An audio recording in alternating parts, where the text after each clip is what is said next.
Gates. Gates. Good morning, ladies.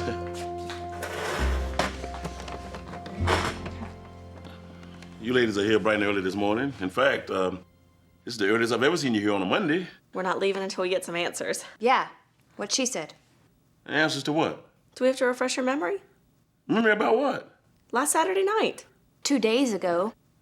Rudy walks into the green room and says there's a lady waiting in the audience for Travis. And when he says her name, Marcy, you and Travis get the strangest expressions on your faces. And Travis goes out to talk to her, and we asked you who she was. But you wouldn't tell us. So we went up to our dressing room, and when we came back down, Travis was still talking to her, and you still told us you couldn't tell us who she was, and so we left. And I called your cell phone all day yesterday, but all I got was your voicemail. I got your messages. Why didn't you call me back? I couldn't.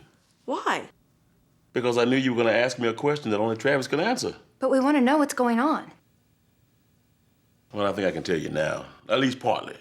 I mean, I couldn't tell you Saturday night, and I couldn't tell you yesterday when you called during the day. Why? Well, this is Travis's private business, and I don't want to betray his trust. Oh. Okay, you're off the hook. We understand. Thank you.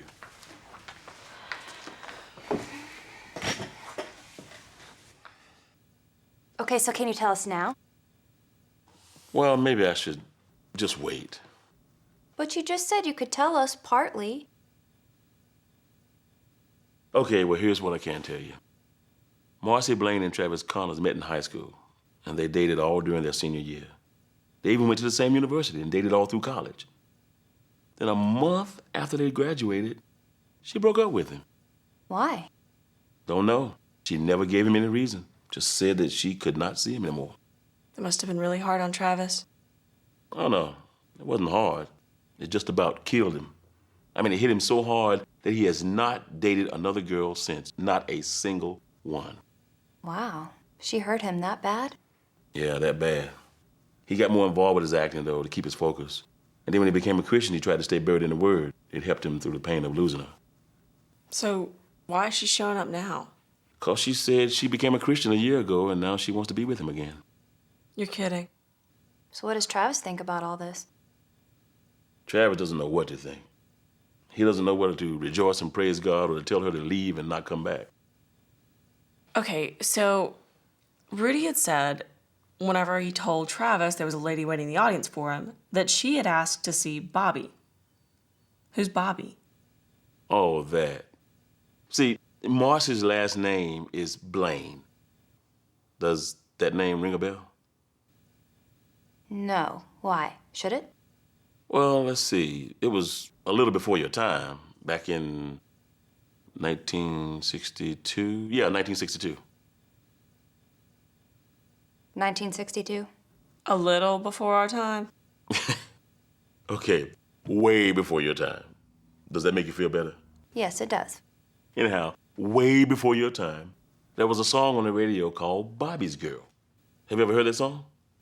I don't think so. How's it go? Lisa, Gates does not sing very well. I mean, I know it's hard to believe, but it's true. But I know the lyrics.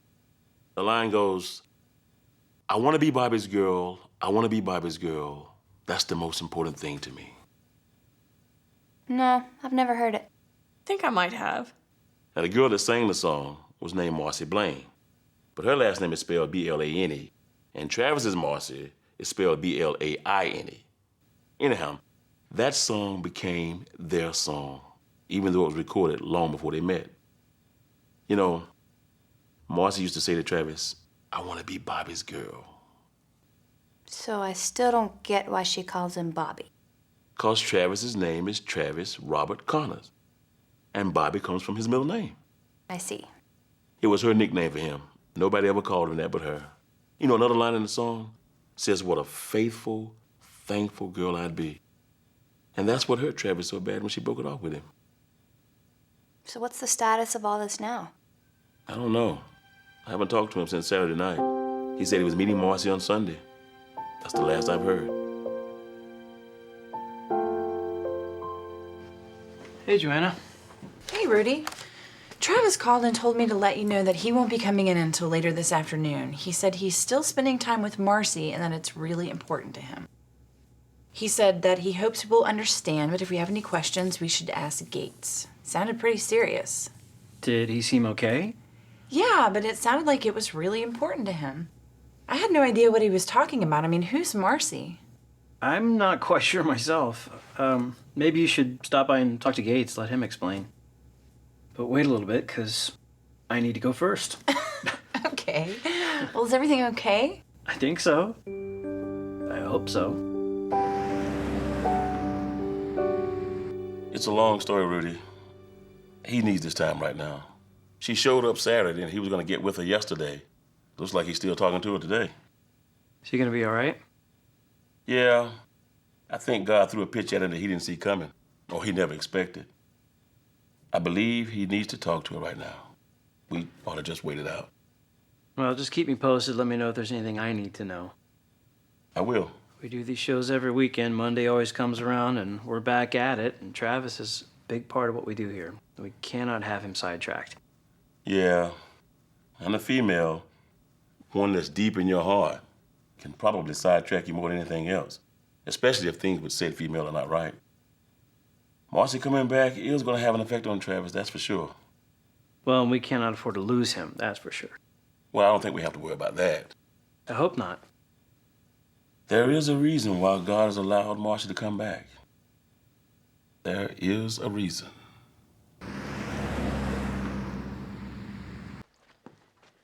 Hey, ladies, I have some scripts here for you. Thank you. Yeah, thanks, Chad. If you just want to look it over and let me know when you're ready to run through it. Cool. We can go through them in a little while. Okay, and that would mean when to a lady? You know, a little while, like whenever. That's about what I thought. Hey, Chad, do you know what's going on with Travis and Marcy? No, I sure don't. I haven't talked to Travis or Gates. I figured you two would be more in the know than I am. Is Travis here yet? No, at least I haven't seen him yet. I want to know what's going on. Well, you know, there is an easy way to find out. Oh, yeah? What's that? You can call him and ask. Oh, we don't want to do that. No. Okay, then I'll do it. Chad, don't. Don't, Chad. Chad. No, it's okay, ladies. It's not a problem. Chad. No, really, I don't mind. Travis, it's Chad.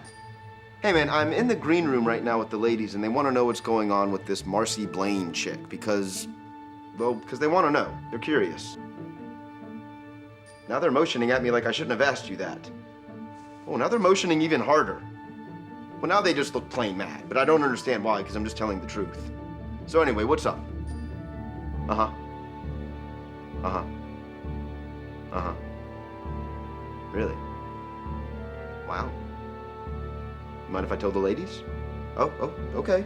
Okay, it'll be our little secret. All right. Thanks, man. Have a good day. Talk to you later. Chad, why did you do that? Do what? Call Travis like that. Because you said you wanted to know. Chad, I can't believe you did that. I am so embarrassed. Me too. You should not have done that, Chad. Look, relax. I didn't really call him. I dialed my own number. But I got you both. I'll see you on stage in 1 hour. Chad.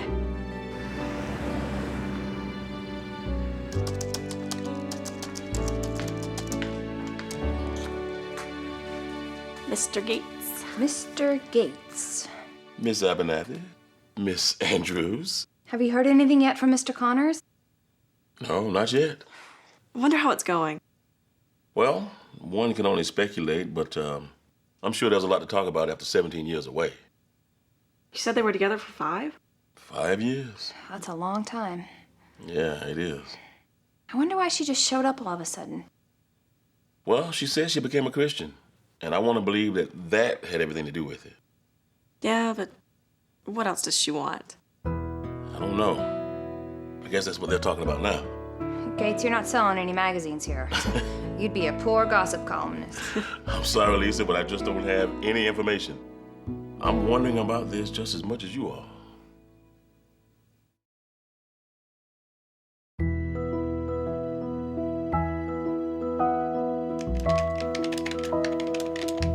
Hey, Johanna. Hey, Rudy. I've got this week's lineup. Already? It's Monday. I know. We're ahead of schedule.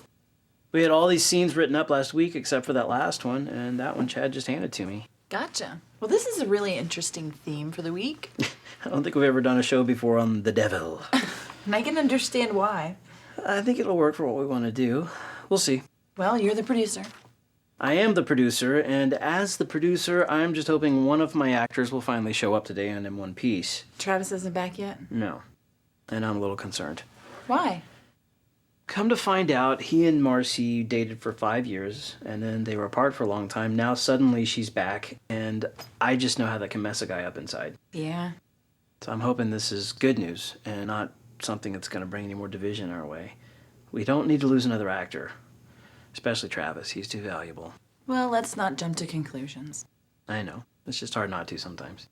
All right. Well, I will see you later. All right. See ya.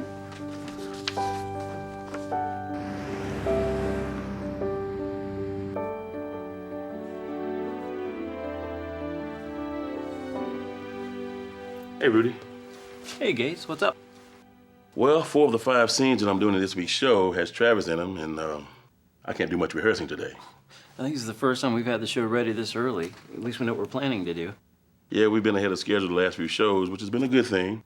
You know, I think the Lord knew what was coming and was looking out for us. Maybe so. Yeah, you know, I've already written some scenes for next week's show. We don't have a theme yet. Oh, well, I'm writing them so that they can be adapted. Ah, generic scenes. You got it. So how's the lighting coming? Good. I think I may be done by the end of the day. In which case, I don't know what I'm going to do the rest of the week. Stand around twiddling my thumbs. Oh, I'm sure you'll find something to do. I'm just glad I don't have anything to do today because all I can think about is my boy Travis. You talked to him yet? No, I don't want to bother him. Well, he's got you wondering. Yeah, he's got me wondering. But I'm hoping for the best. Sounds like you're expecting the worst. Well, you know, Rudy, sometimes when you expect the best, turns out to be the worst. Although I don't think this is the case. My gut tells me that God has brought Marcy back into his life for a reason. And who knows, maybe they'll wind up together after all these years. Okay, ladies, this scene is supposed to be a little bit comedic, but it also has a point to get across. Oh, is that what this is? I couldn't tell. Oh, aren't you the funny one? Are you ready to start, ladies? We're ready. Okay. Now, this is an interview with the devil. You two are playing rookie demons, and I'm playing the part of, well, you know who. We get it. Start anytime.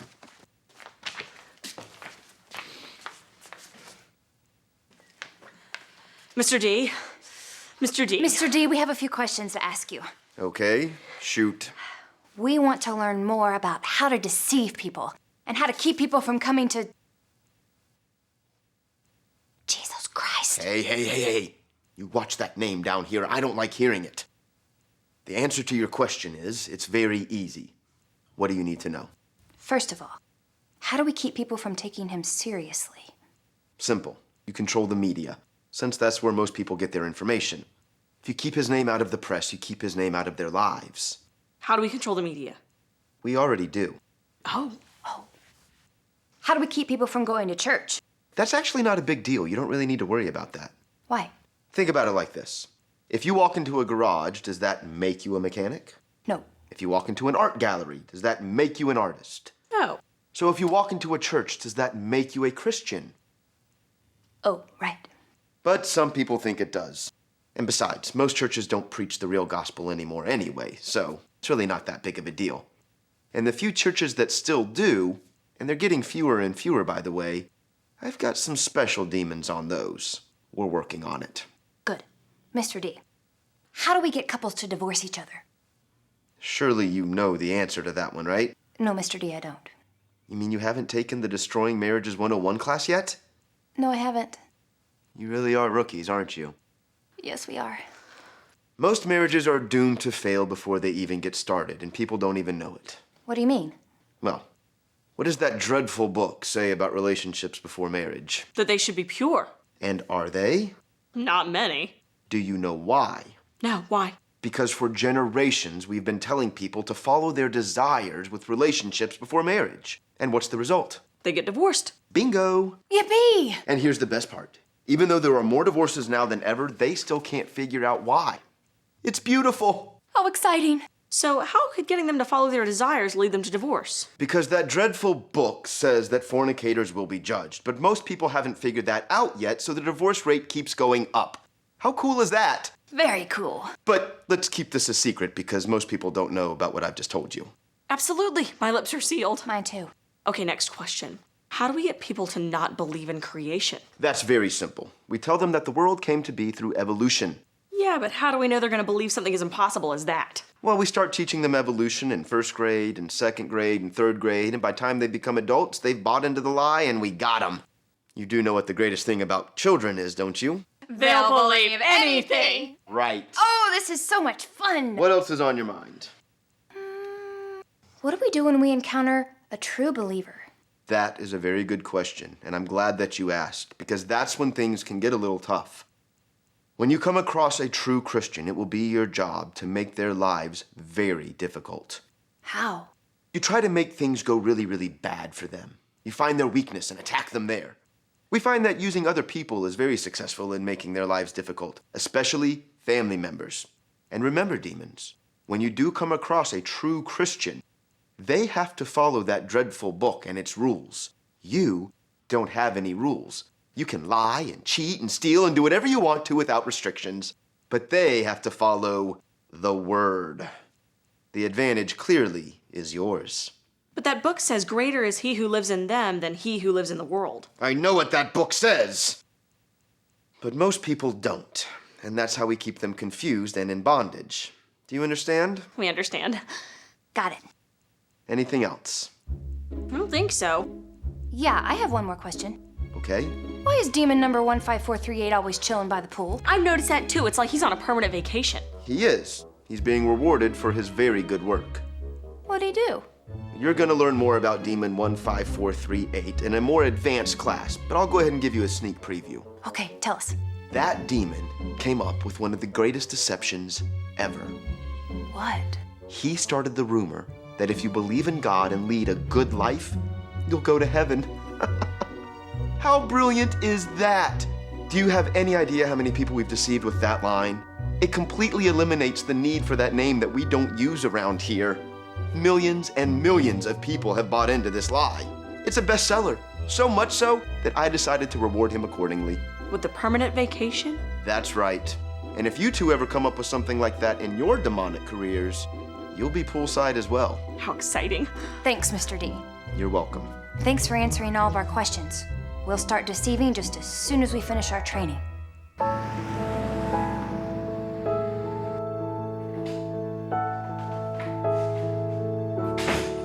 Well, there he is. What do you say, Gates? Oh, no, it's not what do I say. It's what do you say? Well, today has been quite a day. Actually, the whole weekend has been pretty wild. I can imagine that. And I've been waiting all day long to find out what's been going on the whole weekend. You're talking about Marcy. No, I'm talking about the man in the moon. Of course I'm talking about Marge, and I've been wondering all day long, just like everybody else, especially Kelly and Lisa. Well, first off, she really has become a Christian, and I'm happy to hear about that. She believes in Jesus, he's in her life, and that part's great. Yeah, that is great, man. That's the best part of all, and I'm glad for her. But how about you, man? How you doing? How am I doing? Well, all of a sudden my life has taken a hard right turn, if you know what I mean. Marcy's in town, she's looking for a job, and she said she wants to see me if I will see her. And is that now in the picture? You know, she is the only girl that I have ever loved. And after seeing her again, I can honestly say that if I were to end up with someone, I would want it to be her. So, I told her that we could try to at least be friends, see each other a little bit, and see how it goes. That sounds like a plan. You know, I still cannot believe what has transpired in the last 48 hours. I mean, just 2 days ago, I was just doing my job, and now Marcy Blaine is back in my life. That is something I thought would never happen. Well, now, did you ask her why she left after dating for 5 years? Yeah, we talked about that quite a bit. She said she thought her life had already been planned out for her before she even knew what her life was all about. And you know, and after talking with her, I believe her. I mean, she wasn't out to hurt me. She just said in order for her to see what her life was missing, she had to break it off with me and move out of state. But she didn't even tell you why, man. And at that time, it seemed pretty cruel to me. Yeah, it did. But you know, when you're the one breaking it off, it doesn't seem like that. I mean, she was just confused, and I'm not going to hold it against her. And after all, look what happened. It wasn't long after that I became a Christian, and now she has. So if we end up together, it'd be really special. That girl really broke your heart, Travis. Yeah, she did. But you know, that broken heart took me down a notch or two. And I believe that conditioned my heart to accept the gospel. Yeah, maybe so. I can't argue with that. Plus, I heard an old preacher say one time that the greater the sorrow, the greater the joy. If someone had told me that years ago Marcy and I would break up and then 17 years later get back together again, I wouldn't have believed him. You know, I can just see it now. One day she will be Marcy Blaine Connors. I don't know about that. But it's a possibility, right? Well, what does the Bible say? With God, all things are possible. Exactly. And what else does it say? God's ways are higher than our ways. Yeah, way higher. Well, you know, I've come to one conclusion in life, Travis. What's that? You gotta trust God.